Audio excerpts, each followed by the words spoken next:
Hello everybody.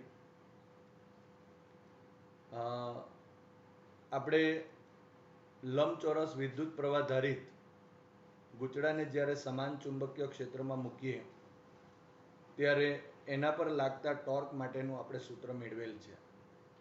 અને એ જે torque માટેનું જે સૂત્ર છે એ ટો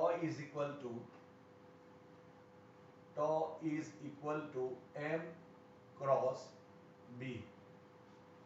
જ્યાં આપણે લખવું હોય તો tau is equal to N I A અને ક્રોસ બી લખાશે. જ્યાં એમ જે છે એને આપણે ગૂંચળાની ડાયપોલ મોમેન્ટ કહીએ છીએ. તો આજે આપણે સૌપ્રથમ ગૂંચળાની ડાયપોલ મોમેન્ટ એટલે શું, તેનો એસઆઈ એકમ શું છે, એનું પારિમાણિક સૂત્ર પણ આપણે મેળવીશું, અને જે સ્થિર સંતુલન અને અસ્થિર સંતુલન શું છે એની પણ આપણે ચર્ચાઓ કરીએ. તમે અહીં જોઈ શકો છો કે એમ ઇઝ ઇક્વલ ટુ આપણે એન આઈ એ લખીએ છીએ, પરંતુ જ્યારે આંટાની સંખ્યા n હોય ત્યારે આપણે N I A is equal to M લખી શકાય. પરંતુ જો આપણે વ્યાખ્યા આપી હોય તો M is equal to I into A સદિશ, જેને આપણે ક્ષેત્રફળ સદિશ કહીશું. એટલે જો ગૂંચળાનું જે ડાયપોલ મોમેન્ટ છે એ ગૂંચળાની ડાયપોલ મોમેન્ટ એટલે કે જો ગૂંચળામાંથી પસાર થતો જે વિદ્યુત પ્રવાહ હોય તે અને જે ક્ષેત્રફળ સદિશ છે એ ક્ષેત્રફળ સદિશના જે ગુણાકાર છે એ ગુણાકારને આપણે ગૂંચળાની ડાયપોલ મોમેન્ટ કહીએ છીએ. હવે આ જો n આંટાઓ હોય એટલે કે ગૂંચળામાં n આંટાઓ હોય તો અહીંયા m ઇઝ ઇક્વલ ટુ આપણે n i એ લખી શકાય. તો આ રીતે આપણે ગૂંચળાની જે ડાયપોલ મોમેન્ટ છે એને વ્યાખ્યાયિત કરી શકાય. હવે આ સૂત્ર ઉપરથી જ આપણે જો એનો એસઆઈ એકમ પણ લખી શકીએ છીએ અને એનું પારિમાણિક સૂત્ર પણ મેળવી શકીશું. તમે જોઈ શકો છો અહીંયા કે અહીં n તો નંબર છે, i એટલે વિદ્યુત પ્રવાહ અને a એટલે ક્ષેત્રફળ સદિશ થશે. માટે જો લખવું હોય કે ગૂંચળાના ડાયપોલ મોમેન્ટ નો એકમ, તો અહીં પ્રવાહ માટે આપણે એમ્પિયર લખશું અને ક્ષેત્રફળ માટે મીટર સ્ક્વેર. માટે આનો એકમ જે છે એ એમ્પિયર ઇન્ટુ મીટર સ્ક્વેર જેટલું થશે. બીજી એક વસ્તુ કે જો ધારો કે આપણે m નું પારિમાણિક સૂત્ર જો લખવું હોય તો m નું પારિમાણિક સૂત્ર ઇઝ ઇક્વલ ટુ અહીં m0, અહીં અંતરના માટે L2, T0 અને પ્રવાહ માટે આપણે a⁻1 લખીશું. તો આ રીતે આપણે અહીં પારિમાણિક સૂત્ર પણ લખી શકીએ. હવે આપણા પાસે જે મૂળ બાબત છે કે આ જે ગૂંચળાની જે ડાયપોલ મોમેન્ટ છે એ ડાયપોલ મોમેન્ટમાં જે સ્થિર સંતુલન અને અસ્થિર સંતુલન એટલે શું, તો એના માટે ફરી એકવાર આપણે ટોર્કનું સૂત્ર લખીએ તો ટો ઇઝ ઇક્વલ ટુ આપણે અહીં m ક્રોસ b લખી શકાય. હવે આના જુદા જુદા આપણે કિસ્સાઓ લેવા પડશે. ધારો કે જો આપણે જાણીએ છે કે પહેલો જો કિસ્સો લખીએ, આના માટે આપણે જો એનું મૂલ્ય લખવું હોય તો tau is equal to mb sin theta લખાશે, જ્યાં થીટા એ અહીં આ જે ડાયપોલ મોમેન્ટ છે એ અને ચુંબકીય ક્ષેત્ર b વચ્ચેનો ખૂણો થશે. તો અહીં પહેલો જો કિસ્સો આપણે લખીએ કે ધારો કે થીટા ઇઝ ઇક્વલ ટુ 0. હવે થીટા ઇઝ ઇક્વલ ટુ 0 એટલે એનો અર્થ એમ થયો કે અહીં જો ધારો કે ડાયપોલ મોમેન્ટ ની જો દિશા આ તરફની હોય અને ચુંબકીય ક્ષેત્રની દિશા પણ એ જ તરફની હોય તો બંને વચ્ચેનો જે ખૂણો છે એ 0 થશે. એનો મતલબ એવો થયો કે અહીં m અને જે b છે એ બંને પેરેલલ છે, એટલે કે સમાંતર છે. અને આ સમાંતર છે અને એના લીધે શું થશે કે એનું જે ટો નું જે મૂલ્ય છે, ધારો કે આપણે ટો ઇઝ ઇક્વલ ટુ mb અહીંયા sin થીટા લખીશું તો થીટા ઇઝ ઇક્વલ ટુ અહીં 0 થયો માટે tau is equal to mb sin 0 so sin 0 is equal two 0 થયો સો અહીં tau ઇઝ ઇક્વલ ટુ 0 થશે એટલે અહીં જો આપણે કહીએ તો અહીં ટોર્કનું જે મૂલ્ય છે એ 0 થાય છે એનો મતલબ એમ થયો કે અહીંયા જો સમાન ચુંબકીય ક્ષેત્રમાં જો કોઈ ગૂંચળાને મૂકીએ તો એના ઉપર કોઈ પણ પ્રકારનું ટોર્ક લાગતું નથી અને જો કોઈ પણ પ્રકારનું જો ટોર્ક ન લાગતું હોય તો એનું કોણાવર્તન પણ થતું નથી એમ પણ કહી શકીએ અથવા તો આપણે બીજી રીતે પણ એને અહીં કહી શકાય કે ધારો કે જો અહીં સ્થિતિ ઊર્જાની વાત કરીએ તો સ્થિતિ ઊર્જા આપણે જાણીએ છીએ u is equal two minus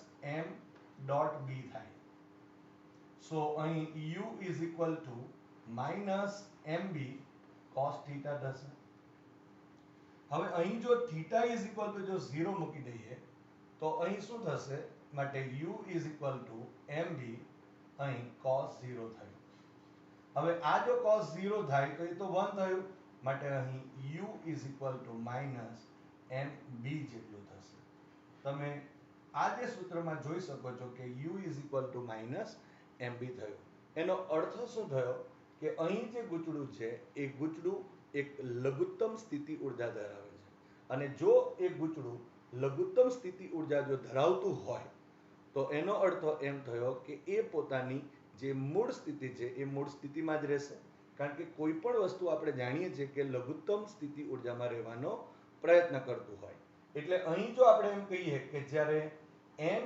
અને b એકબીજાને સમાંતર હોય એટલે કે એમની વચ્ચેનો જ્યારે ખૂણો થીટા ઇઝ ઇક્વલ ટુ 0 હોય ત્યારે કોઈ પણ પ્રકારનું ટોર્ક લાગતું નથી અને એની ઊર્જા u is equal two minus mb થાય છે એનો મતલબ એમ થયો કે અહીં ટોર્ક 0 છે એટલે આમાં કોઈ પણ પ્રકારનો ફરક પડશે નહીં જો આપણે આ ગૂંચળાને જો આ ચુંબકીય ક્ષેત્રમાં જો ફેરવવું હોય તો એના ઉપર આપણે કાર્ય કરવું પડે તો આ રીતે આપણે અહીં કહી શકાય કે આ જે સંતુલન છે એને આપણે એ જે સ્થિતિ છે એને આપણે સંતુલિત સ્થિતિ કહેવાય અને એ સ્થિર છે કે એમાં કોઈ પણ પ્રકારનો ચેન્જ થતો નથી અને તેથી theta is equal two 0 degree જે છે એના માટે આપણે એને સ્થિર સંતુલન કહીએ છીએ હવે બીજી વાત જો આપણે અહીં કરવી હોય તો કરી શકાય કે બીજી વાત જો આપણે કરીએ તો બીજો પોઈન્ટ અહીં theta is equal two 180 degree એનો મતલબ કે જો સ્મોલ m એટલે આ રીતે હોય અને ધારો કે ચુંબકીય ક્ષેત્ર આ રીતે હશે એનો મતલબ એમ થયો કે અહીં theta is equal two 180 degree અથવા તો પાઈ રેડિયન આપણે લખી શકીએ ત્યારે જો સ્મોલ m એટલે કે ગૂંચળાની ડાયપોલ મોમેન્ટ અને જો ચુંબકીય ક્ષેત્ર એ બંને પરસ્પર વિરુદ્ધ દિશામાં હોય એટલે કે પ્રતિ સમાંતર જો હોય તો આપણે એમ કહી શકાય અહીંયા કે ત્યારે આ જે આપણા પાસે જે ટોર્કનું સૂત્ર છે એ torque is equal to mb sin theta so tau is equal to mb sin અહીંયા 180 થશે પણ sin 180 is also 0 થશે માટે અહીં પણ tau is equal to 0 થયું તો આનો અર્થ શું થયો કે અહીં પણ tau is equal to 0 એનો મતલબ કે એના પર કોઈ પણ પ્રકારનો ટોર્ક લાગતું નથી તો એનું કોણાવર્તન શક્ય નથી પરંતુ શું થશે કે અહીં આપણે અહીં જો આપણે કહેવું હોય તો એમ કહી શકાય કે ધારો કે આ m ની દિશા છે અને જો b ની દિશા આમ આપણે વિચારીશું એટલે પરસ્પર વિરુદ્ધ દિશામાં તો છે જે આપણે અહીં ચર્ચા કરી છે તે પ્રમાણે તો આના માટે u ઇઝ ઇક્વલ ટુ આપણે લખીએ તો u is equal two minus mb cos theta થશે હવે cos થીટા એટલે 180 લખું so અહીં u is equal two minus mb અને cos કેટલા થશે 180 ડિગ્રી હવે cos 180 degree is equal two minus 1 થવાનું માટે શું થવાનું અહીં u is equal two minus mb into minus 1 થશે માટે અહીં u is equal two minus minus plus mb એનો મતલબ એવો થયો કે આ જે પરિસ્થિતિઓ જે છે આ જે સ્થિતિ છે એમાં ટોર્કનું મૂલ્ય તો 0 થયું પરંતુ એની જે સ્થિતિ ઉર્જા છે તે મહત્તમ થાય. એનો અર્થ એવો થયો કે જ્યારે આપણે આ સ્થિતિમાં એને મૂકીએ ત્યારે એના ઉપર કોણાવર્તન થતું તો નથી જ, માટે એ સંતુલિત પરિસ્થિતિમાં તો છે જ, પરંતુ જો એના ઉપર સહેજ આપણે સ્થાનાંતરિત જો કરાવીએ તો એની અંદર ફેરફાર થઈ શકે. કારણ કે એ શું કરશે, પહેલા શરૂઆતમાં તો ટોસ 0 છે એટલે આપમેળે તો એની અંદર કોણાવર્તન શક્ય છે જ નહીં. પણ જો ધારો કે આ રીતે અહીં ગૂંચળાનું ડાયપોલ મોમેન્ટ હોય અને જો આપણે એને જો સહેજ ચલિત કરીએ તો એનું જે કોણાવર્તન છે તે શક્ય બને છે. અને એટલા માટે જ આપણે એને અહીં અસ્થિર સંતુલન કહીએ છીએ. તો આ રીતે આપણે અહીં સ્થિર સંતુલન અને અસ્થિર સંતુલન સમજાવી શકાય. અને જ્યારે આપણે સ્થાનાંતરિત કરશું ત્યારે આ જે આપણા પાસે u mb જે મળે એટલે કે મહત્તમ છે ત્યાંથી એ લઘુત્તમ થવાનો પ્રયત્ન કરશે. એટલે કે અહીં કોઈ પણ પ્રકારનો ફેરફાર થતો નથી, કારણ કે ટોબ 0 છે અને u મિનિમમ એટલે કે લઘુત્તમ છે. અહીં પણ ટોસ 0 છે, પરંતુ અહીં જો આપણે કોઈ સ્થાનાંતર આપી દઈએ તો સ્થાનાંતરના લીધે કદાચ એ ચલિત થઈ શકે છે અને એટલા માટે આપણે એને અસ્થિર સંતુલનમાં તો છે જ, પરંતુ એને અસ્થિર સંતુલન કહી શકાય. અને છેલ્લે જો આપણે કેવું હોય તો ત્રીજો પોઈન્ટ કહી શકાય કે theta is equal two 90 degree. આ તો આપણે જાણીએ છીએ કે ટો ઇઝ ઇક્વલ ટુ જો mb sin થીટા હોય અને જો થીટા ઇઝ ઇક્વલ ટુ 90 લખીએ તો tau is equal to mb sin 90 થશે. અને sin 90 ઇઝ ઇક્વલ ટુ અહીં 1 થયું, સો ટો ઇઝ ઇક્વલ ટુ અહીં mb થશે. એટલે કે અહીં મહત્તમ ટોર્ક લાગે. એટલે કે જો અહીં આ જે સ્થિતિ છે તે આવી હોઈ શકે, ધારો કે b ની દિશા આ રીતે હશે અને m ની દિશા જો આમ જો હોય તો બેની વચ્ચેનો એંગલ 90 નો થાય અને એના ઉપર મહત્તમ ટોર્ક લાગશે. અને મહત્તમ torque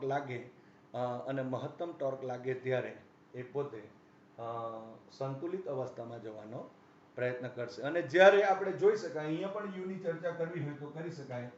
u is equal two અહીં માઇનસ mb અને cos થીટા, સો અહીં u is equal two minus mb અને cos 90, so cos 90 is equal two 0, so u is equal two 0 થશે. એટલે આના પાસે પોટેન્શિયલ છે જ નહીં, એટલે એ શું કરશે કે અહીં મહત્તમ ટોર્ક સાથે એ ગતિ કરશે. અને જ્યારે એને લઘુત્તમ ઉર્જા મળી જાય ત્યારે એ શું કરશે, અહીં સંતુલિત સ્થિતિ પ્રાપ્ત કરશે. તો આ રીતે આપણે ગૂંચળાની જે ડાયપોલ મોમેન્ટ છે એનું સ્થિર સંતુલન અને અસ્થિર સંતુલન સમજાવી શકાય.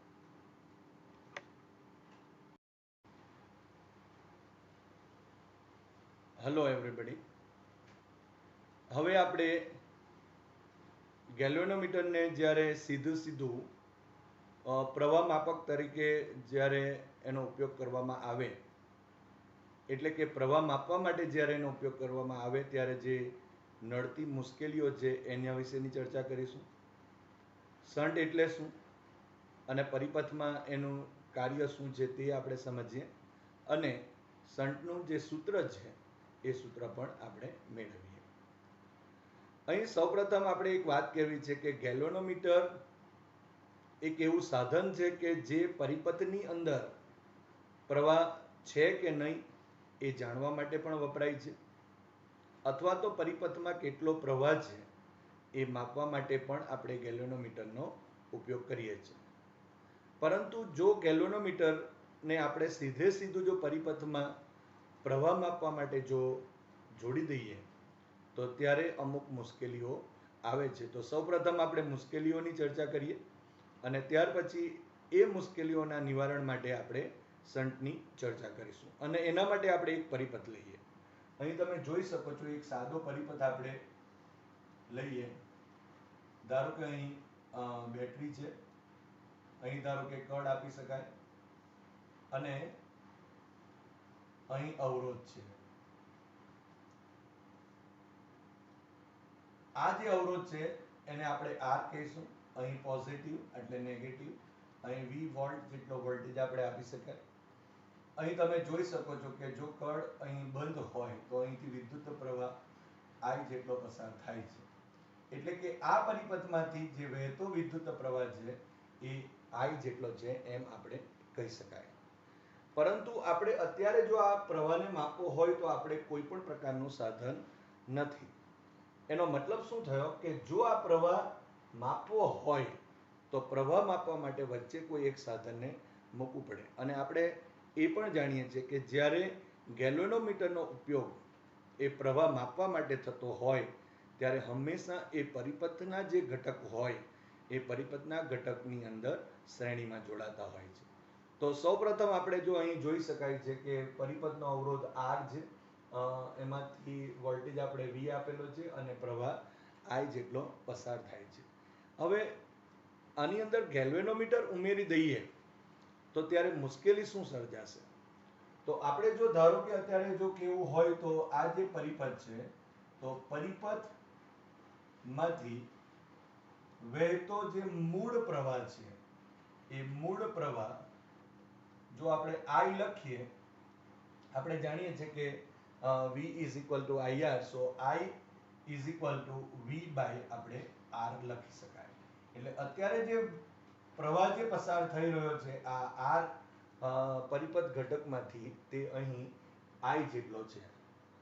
પરંતુ જો ધારો કે અહીં શું થશે કે ધારો કે આપણે આ જે પ્રવાહ છે એને માપવા માટે જ્યારે આપણે ગેલ્વેનોમીટરને અંદર ઉમેરી દઈએ, એટલે આપણે એક બીજી આકૃતિ પહેલા તો દોરી દઈએ.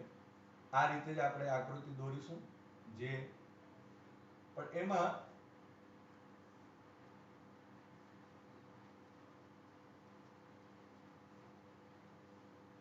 આ રીતે અહીં પોઝિટિવ નેગેટિવ V વોલ્ટ, અહીંથી પ્રવાહ I જેટલો પાસ થાય છે. હવે ધારો કે અહીં આ જે આપણા પાસે જે ઘટક છે R એ અવરોધમાંથી વહેતો વિદ્યુત પ્રવાહ તો I જેટલો છે અને I જેટલો વિદ્યુત પ્રવાહ જે છે એને માપવા માટે ધારો કે અહીં આપણે ગેલ્વેનોમીટર મૂકી દઈએ છીએ કે જેનો અવરોધ આપણે અહીં RG કહીશું, G ફોર ગેલ્વેનોમીટર. હવે શું થશે? તમે જોઈ શકો છો કે પરિપથનો અહીં જે અવરોધ હતો એ કેપિટલ R હતો, પરંતુ આ આકૃતિમાં આ પરિપથમાં તમે જોઈ શકો છો કે જે સાધનને આપણે પ્રવાહ માપક તરીકે અહીં મૂકીએ છીએ તો એનો અવરોધ એ પરિપથમાં ઉમેરાઈ જશે. પહેલી એક વાત કે આ જે ગેલ્વેનોમીટર છે એની પહેલી મુશ્કેલી એ કે ગેલ્વેનોમીટર ઘણું જ સંવેદનશીલ હોય છે અને તેથી આપણે થોડા મૂલ્યનો પણ વિદ્યુત પ્રવાહ જો આપણે પસાર કરીએ, દાખલા તરીકે માઇક્રો એમ્પિયર ક્રમનો પણ આપણે વિદ્યુત પ્રવાહ અંદર પસાર કરીએ તો એનું પૂર્ણ સ્કેલ આવર્તન બતાવતું હોય.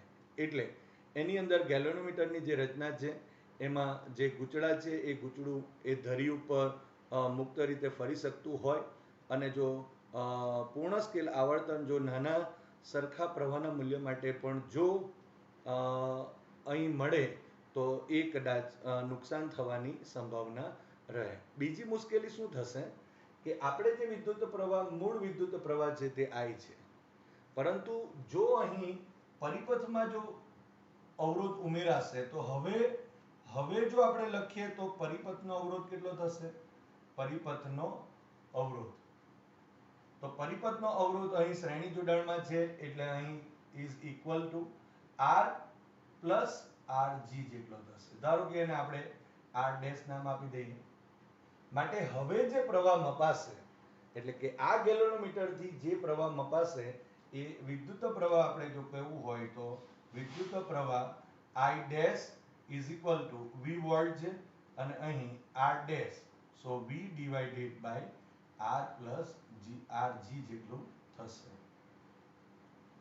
એનો મતલબ તો એવો થયો કે અહીં જે મૂળ પ્રવાહ છે એ મૂળ પ્રવાહની જગ્યાએ અહીં જુદો જે પ્રવાહ છે એ જુદો પ્રવાહ મળે છે. અને જો આ જુદો પ્રવાહ જો મળે તો આ ગેલ્વેનોમીટર દ્વારા મપાતું જે પ્રવાહ જે છે મપાતો પ્રવાહ એ ખોટો મળે. એટલે આ એક બીજી મુશ્કેલી થાય.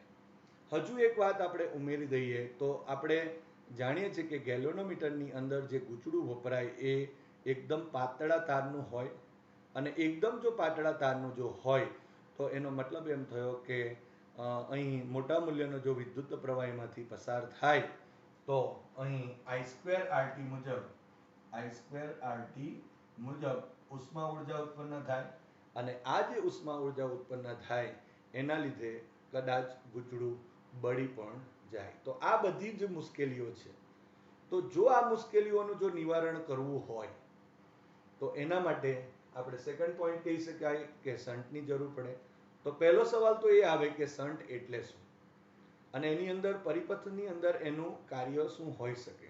કારણ કે આપણે તો ખરેખર I પ્રવાહ માપવાનો છે અને મપાય છે I ડેશ.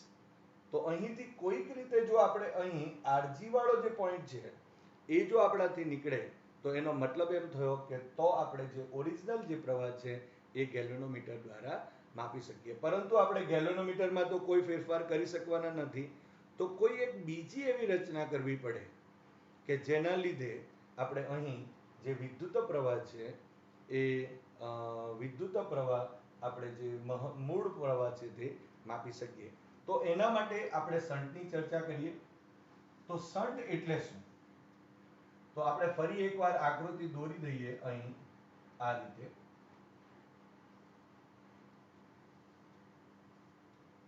આ ગેલ્વેનોમીટર છે, એનો અવરોધ RG છે, અહીં અવરોધ કેપિટલ R એટલે વિદ્યુત પ્રવાહ I છે, અહીં પણ વિદ્યુત પ્રવાહ I જેટલો જ પાસ થાય છે. અહીંથી માઈનસ અહીંયા વોલ્ટ V થશે એટલે વિદ્યુત પ્રવાહ I અહીંથી પાસ થશે. હવે આ પરિસ્થિતિઓમાં મુશ્કેલીઓ થાય છે એટલા માટે આપણે શંટ ની રચના કરવી પડે. તો પહેલો સવાલ એ કે શંટ એટલે શું? એને આપણે ધારો કે RS વડે દોરી દઈએ. અત્યાર સુધી શું થતું હતું કે જે વિદ્યુત પ્રવાહ હતો એ સીધે સીધો અહીં ગેલ્વેનોમીટરમાંથી પસાર થતો હતો અને તેથી એને નુકસાન થઈ શકે, એને ગૂંચળા બળી શકે અને જે પ્રવાહ છે એ પ્રવાહનું મૂલ્ય પણ જુદું માપી શકે. એ બધી મુશ્કેલીઓ હતી. પણ જો ધારો કે આપણે આ રીતે એક નાના મૂલ્યનો જો અવરોધ આ ગેલ્વેનોમીટરને સમાંતર જો જોડી દઈએ તો શું થવાનું કે આ જે પ્રવાહ છે તે હવે વહેંચાઈ જવાનો અને અહીં જે અવરોધ છે એ અવરોધનું મૂલ્ય આના કરતાં ઘણું જ નાનું હોય છે. એટલે શંટ એટલે શું એની આપણે વ્યાખ્યા પણ આપીએ. પણ આ મૂલ્ય ઘણું જો નાનું હોય તો મોટાભાગનો જે વિદ્યુત પ્રવાહ છે તે અહીંથી આમ પસાર થઈ જશે અને જો આપણે ધારો કે એવું અહીં આપણા પાસે જે સમાંતર જોડાણ મળે છે તો આપણે જાણીએ છીએ કે સમાંતર જોડાણની અંદર પણ જે અવરોધનું મૂલ્ય સમતુલ્ય અવરોધનું જે મૂલ્ય હોય એ નાનામાં નાના મૂલ્ય કરતાં પણ અતિ નાનું હોય એ આપણે જાણીએ છીએ. તો એનો ઉપયોગ કરીને આપણે અહીં આ જે રચના છે શંટ છે એ શંટનું કાર્ય સમજીએ. તો પહેલા શંટ એટલે શું? તો શંટનો મતલબ એવો થાય કે ગેલ્વેનોમીટરને સમાંતર ગેલ્વેનોમીટરના અવરોધ કરતા ઘણા જ નાના મૂલ્યના જે અવરોધ છે એ અવરોધને આપણે અહીં શંટ કહીશું. હવે આ જે શંટ છે એનું જે કાર્ય છે એ કાર્યમાં આપણે જે ચર્ચા કરી તે મુજબ જ અહીં જે મોટા ભાગનો વિદ્યુત પ્રવાહ આ રીતે અહીં જો આપણે કહીએ તો I જેટલો વિદ્યુત પ્રવાહ અહીં ધારો કે આપણે વિદ્યુત પ્રવાહ કહીએ તો ગેલ્વેનોમીટરની જે પ્રવાહ ક્ષમતા એટલે કે મહત્તમ જે વિદ્યુત પ્રવાહ એ જે સહન કરી શકે એ અમુક હશે. ધારો કે આપણે એને IG નામ આપી દઈશું. તો IG જેટલો જો વિદ્યુત પ્રવાહ પસાર કરતા હશે તો અહીંયા જે વિદ્યુત પ્રવાહ પસાર થશે એ કેટલો હશે? તો I માઈનસ IG જેટલો થશે. આપણે એમ કહી શકાય. અને આ મોટા ભાગનો વિદ્યુત પ્રવાહ અહીંથી પસાર થઈ જશે અને એટલા માટે ગેલ્વેનોમીટર છે એને કોઈ પણ પ્રકારનું નુકસાન થતું નથી. હવે બીજી એક વસ્તુ અંદર સમજી લઈએ કે અહીં ગેલ્વેનોમીટર અને શંટ એ બંને સમાંતર જોડાણ છે એટલે એના સમતુલ્ય એક અવરોધ આવશે તો એ આપણે જોઈ લઈએ અને ત્યાર પછી વિદ્યુત પ્રવાહ સાથેના સંબંધોની પણ આપણે ચર્ચા કરી નાખીએ. તો અહીં જો આપણે કહેવું હોય તો એમ કહી શકાય કે અહીં RG અને RS સમાંતર જોડાણમાં છે, તેથી તેમનો સમતુલ્ય અવરોધ ધારો કે R ડબલ ડેશ હોય તો ઓકે, તો 1 upon R double dash is equal to 1 upon RG plus 1 upon RS થશે. સો અહીં લસાઅ લઈ લઈએ તો RG into small rs અને ઉપર RG plus small rs થશે. સો અહીં 1 upon R double dash માટે R double dash is equal to RG into RS divided by RG plus RS થશે. તો અહીં આપણે જોઈ શકાય છે કે જે સમતુલ્ય અવરોધ જે અહીં મળે છે, આ અવરોધનું મૂલ્ય એ આ શંટના મૂલ્ય કરતાં પણ નાનું હશે. આપણે જાણીએ છીએ સમાંતર જોડાણ માટે R double dash is equal to RG into small rs divided by RG plus RS થશે. હવે આપણે અત્યારે જે ચર્ચા કરી તે મુજબ RG is greater અહીં small rs છે, એટલે કે ગેલ્વેનોમીટરનો જે અવરોધ છે એનું મૂલ્ય એ શંટના મૂલ્ય કરતાં ઘણું જ મોટું છે, એટલે કે અહીં શંટનું મૂલ્ય ઘણું જ નાનું છે અને તેથી RG ની સરખામણીમાં RS ને અહીં છેદની અંદર આપણે શું કરી શકાય, અવગણી શકીએ. માટે અહીં તમે જોઈ શકો છો કે જે સમતુલ્ય અવરોધ જે છે એ આ જો આપણે અહીં અવગણીએ હોવાથી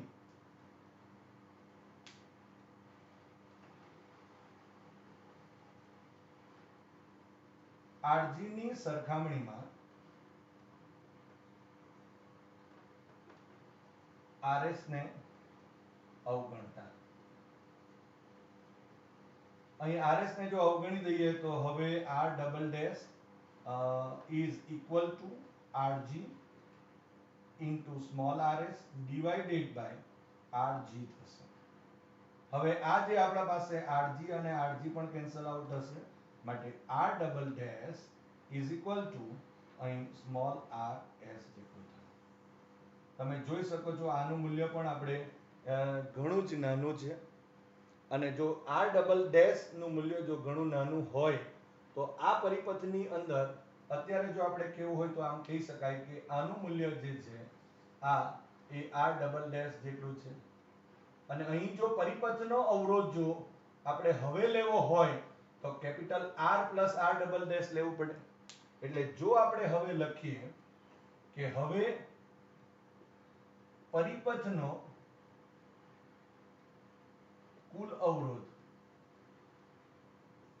બરાબર જો લખીએ તો શું લખાશે, R plus R double dash is equal two R plus small rs થશે. પણ RS નું મૂલ્ય ઘણું જ નાનું હોય એને આપણે અવગણી શકાય અને એટલા માટે એને આપણે અવગણી શકાય એટલું નાનું એને કેન્સલ આઉટ કરીએ તો હવે પરિપથનો જે કુલ અવરોધ છે એ કેપિટલ R થશે. માટે અહીં આ સૂત્રમાં જે આપણને R પ્લસ RG મળતું હતું એની જગ્યાએ પર હવે પરિપથનો કુલ અવરોધ કેટલો મળે છે, જે પહેલા મળતો હતો આટલો જ મળે છે. એનો મતલબ શું થયો કે હવે જે મૂળ પ્રવાહ જે છે એ પ્રવાહ I is equal to V divided by અહીં કેટલો થશે, R થશે, જે મૂળ પ્રવાહ કહેવાશે. એટલે આમ જો આપણે એમ વિચારીએ કે જો અહીં શન્ટ છે એ શન્ટને આપણે જોડી દીધું અને શન્ટને જોડવાથી શું થયું કે આ જે વિસ્તાર છે એનો મૂલ્ય લગભગ અવરોધનું મૂલ્ય શૂન્ય થઈ ગયું. એટલે જેટલો અવરોધ હતો તેટલો જ અને પ્રવાહ પણ જેટલો હતો તેટલો જ આ ગેલ્વેનોમીટર વડે આપણે માપી શકીએ છીએ. તો આ રીતે આપણે અહીં આ જે મુશ્કેલીઓ છે એ મુશ્કેલી નિવારી શકાય અથવા તો આને પરિપથમાં એ શન્ટ છે એનું કાર્ય પણ કહી શકાય. હવે આપણે શન્ટનું જે સૂત્ર છે એ સૂત્ર મેળવીએ. તો શન્ટના સૂત્ર મેળવવા માટે પણ ફરી પાછી આપણે આકૃતિની વાતો કરીએ. અહીં આપણે જે કિર્ચોફનો જે નિયમ છે એ કિર્ચોફના નિયમનો ઉપયોગ કરીશું. એટલે આપણે આ જે પરિપથ છે અત્યારે એ પરિપથમાંનો આટલો ભાગ લઈએ તો અહીં જો આપણે પરિપથનો એ ભાગ જો લઈએ તો અહીં ગેલ્વેનોમીટર છે અને આ જે ગેલ્વેનોમીટર છે એનો અવરોધ આપણે અહીં Rg લખેલ છે. એમાંથી વહેતો વિદ્યુત પ્રવાહ Ig છે. અહીં કુલ પ્રવાહ આપણે જાણીએ છીએ I જેટલો, તેમાંથી અહીં શન્ટમાં જે જતો પ્રવાહ છે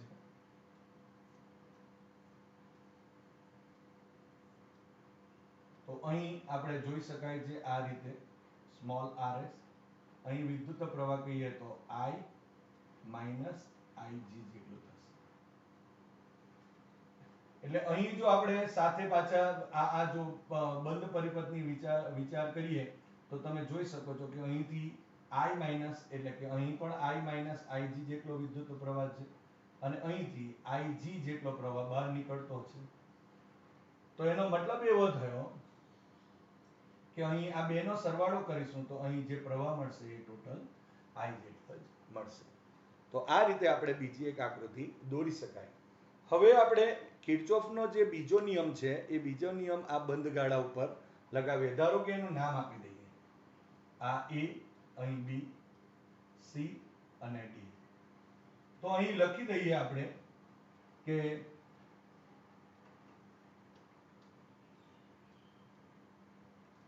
અહીં જો આપણે લખીએ કે બંધ ગાળા કયા માટે A, B, C, D એ માટે કિર્ચોફનો